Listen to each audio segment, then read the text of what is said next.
Mo naman, ngayon, Sandro, ay kakatapos nga lang nitong bagyong Maring at Habagat. At marami doon sa mga kotse, alam mo naman, tuwing baha, tuwing bagyo. Problema talaga. Nilulusong sa baha yung mga kotse, pinapasok yung interior, pati yung makina, at minsan nag-lead up to the car not being able to be used anymore. Or kapag iniwan mo sa parking, di ba? Minsan, lulubugin talaga ng baha. So, para pag-usapan, kung ano nga ba yung kailangan gawin sa ganitong mga insidente, makakasama natin ngayong umaga si Lando Marquez mula sa LTAP o ang Liga ng Transportasyon at Operators sa Pilipinas. Magandang umaga, Lando. Magandang umaga, sir.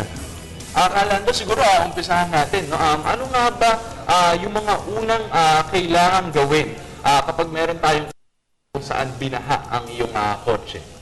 Unang-una, no, yung preparasyon natin kung tayo po ay meron talagang baha, ay dapat siguro kalasin natin yung mga cable ng ating baterya. Yan, no. Ngayon, kung doon naman sa nalubog na tumatakbo tayo sa baha, ay kailangan magkatapos ng tag-ulan, i-repack natin yung mga bearings natin o ayusin natin yung mga karburador dahil minsan palyado yan pag nakakasipsip ng tubig. So, ang kailangan natin dyan na pinaka-importante talaga, ma-save natin yung, lalo na yung babahain ka sa gabi, biglang kinabukasan, lubog na yung sasakyan mo sa tubig. Yes. Huwag mo nang andarin yun. Huwag mo nang subukan pa na i-start. Dahil nga, unang-una, buro na yun ng tubig. Tanggalin mo na yung tubig ng baterya at patuyuin mo yung mga electrical system mo. Okay. At saka yung karburador mo, ibaba mo na yun, linisan mo mabuti bago mo pa andarin. O kaya, pinakasit dyan talaga, tanggalin mo yung baterya para pagka nababarang kasi yan ng tubig, hindi mo na magagamit yan. Kumbaga, short circuit nga po ang ano, no? Yun, Pero tama ito po, syempre, ang nagiging problema nga po pag nilulusong nga yung baha. Ano po ba yung mga na kung paano po ba lusungin yung baha kung talagang kailangan nga pong tawin? Kasi ang sinasabi ay iwasan na lang po na pumasok nga pero may matitigas ng ulo talaga eh. Alam ko pag ganyan, parang yung turo sa akin, papatayin yung aircon. No? Ano nga ba yung dapat gawin? Totoo yun, kung minsan talagang gagamitin natin yung sa salitang kaya ko. So, ang gagawin mo doon, patayin mo una yung air condition mo. Okay. So, pag pinatay mo yung air condition mo, kailangan drive ka sa first gear o kaya second gear. Kasi pagka naglagay ka doon sa third gear o fourth gear, mahina yung ng makina. Kailangan naka-high revolution ang makina mo. Right. Para sa ganun, ay kaya mong itawid doon sa tignan mo yung medyo saan yung part na medyo mababaw. Yes. Para bumilid ka, kagaya nga yung nakikita natin minsan, yung masakyan, lalo na yung ating mga driver ngayon, ay napakarami yung walang kaalaman sa makina, walang kaalaman sa electrical. Basta ang alam lang niya, magpatakbo, patras, abante, tira lang ng tira. Wala siyang pakialam kung tumirik man siya o malubog siya. Yes. Kaya ito, ganyan akong driver. Wala Talagang nilalaban mo. Wala akong alam sa mechanical, na basta isusulong ko lang. Pero Lando, ano bang level or ano bang gaano kataas ba yung baha bago natin masabi na kapag ganyan kataas, hindi ka na talaga pwedeng sumulong? tansyahin niyo ho yung gulong niyo po. Kung nandoon na sa kalahati ng inyong gulong ang baha o lampas na, ay kailangan medyo atras ka na. Dahil yan, sigurado yun, pagka nailusong mo yan, minsan ho, yung tumatama yung LC mo sa harap, di ba? So yung LC mo, minsan napuputol lahat yan dahil dun sa tubig nakakayurin mo. Okay. Pagtapos mo nakahon ka, akala mo, kondisyon pa yung sakyan mo, yung pala, wala ng LC. Kaya pagka umahon ka, nandoon ka na sa medyo mataas, tignan mo muna yung makina mo kung tamang kondisyon, huwag mong papatayin. Kailangan, handbrake mo na lang yan, medyo mo muna, dahan-dahanin mo lang na, medyo magpreno-preno ka ng medyo naka-accelerate ka, pero nakalala ng konting preno mo para matuyo yung preno mo. Okay. Okay. Kasi once na nagpreno ka at basa yung preno mo na matulin ka magpatakbo, dahil ang alam mo lang nga, takbo at tras laban ko lang So, tumakbo ka pa rin ng matulin. Yung pala, basa yung iyong preno, yung brake pads. So, pagkabasa po, ay dudulas po yan, hindi kakapit. Siyempre, maalanganin ka ngayon, bunggo ang abutin mo.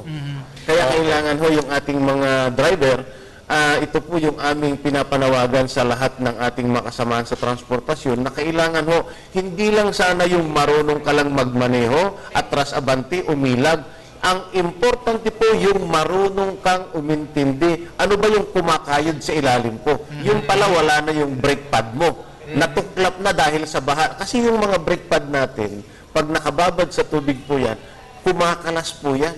Yes. Kaya kailangan po yan ay nasa tamang kondisyon, nasa tamang pag-check up, at saka importante yung tamang kaalaman para sa tamang pagmamaneho. Kumbaga, marami kasi sa mga nagmamaneho ngayon ay iniisip ang sarili lang, hindi nila iniisip yung makina na ginagamit nila para nga po sila makapag-travel. Pero ito po sir, napag-usapan nyo nga po yung electrical, pati na rin po yung brake pads po at yung mga problemang kasama po niyan pag nilulusong nga sa baha. Ano pa po ba aside from these two ang mga problema pong pwedeng ma-experience ng mga taong pinapasok ang kanilang mga vehicle sa baha?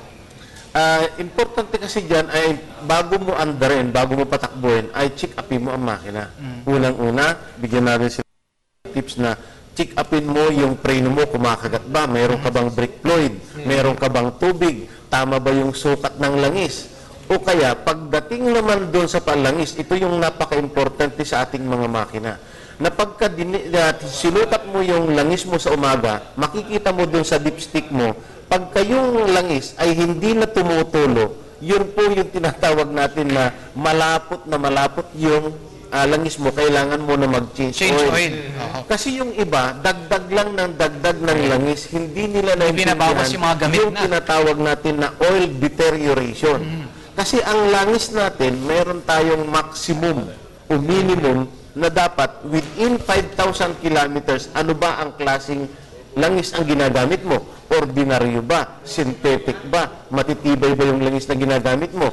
So, kailangan dito sa ating mga pagmamaneho, ito po yung sinasabi natin na kailangan sa pagdadrive ay kailangan nakakaintindi tayo tungkol sa makina, tungkol sa electrical, lahat ang under chassis natin, kailangan may turo natin, maintindihan natin para sa ganun, yung safety, lalo na yung mga public transport, sir, ano? Ang public transport, ang kailangan natin, alalahanin natin, buhay ang tao ng nakasalalay dito. Ikaw ang humahawak ng manubela. Yung doktor nga, isa-isa lang pag nag-opera, di ba? Pero ikaw ang hawak mo, 50 ulo na tao. Ikaw yung nagdadrive. So once na nagkamali ka dito at hindi ka maingat, yung mga pasahero mo ay nasa peligro yan. Tama. Kaya kailangan natin, paalala natin sa ating mga kababayan, pag ganitong tag-ulan, kailangan maingat tayo sa pagmamaneho sa kalsada at laging nasa tamang kondisyon ang ating mga sasakyan. Electrical, under chassis, o kaya mga makina. Kalando, kung sakaling sabihin natin, binaha yung kotse mo, tapos sinindihan mo pa rin, tapos na short circuit ka nga, sa mga ganitong kaso ba, Kalando, pwede pa ba ito ma-repair? Paano ba ito May mga first aid, kumbaga. Unang-una, no, yung mga nababaha na ganyan dahil pinapasok ng tubig yan, yun nga yung sinasabi ko na pagkatapos natin gamitin, lalo na pagka babiyahe na tayo na papasada, yung mga pampasahero, mga taxi, mga PUJ, mga bus, mga tourist car, siguro kailangan mayroon tayong mahigpit na ipinapatupad na kailangan check upin muna natin lahat bago natin ilusong yung sasakyan na yan. Okay, at alam mo, Sandro, si Kalando ay inventor din. Siya yung nagdisenyo ng tinatawag natin ngayong air-conditioned na jumbo jeepney. Baka pwede nyo kaming kwentuhan tungkol dito, Kalando. Alam niyo, no, yung tayong nag-initiate talaga yung air condition natin sa Makati po, ay gusto lang kasi natin dito na may i-modernize yung ating public transport. Kasi sa mga bagong teknolohiya, yung ating mga kababayan, bakit gumanda ang pasada ng mga UB Express, yung mga FX? Dahil nga, mayroon silang mga air conditioning, di ba? So, gumanda yung kanilang kalidad. So, kailangan natin, ang pinapakiusap natin sa ating hanay, sa transportasyon, sa jeepney, ay i-upgrade din natin yung ating sariling transport industry. Na nakikita naman natin na ang pinakabulok sa kalsada na tumatakbo ay jeepney. Na ito yung mukha natin, na dapat siguro ay sumunod tayo sa mga makabagong teknolohiya, lalo ngayon ay darating na naman itong epic dito gaganapin sa Pilipinas. Siguro almost how many years? 18 years bago mangyari sa Pilipinas.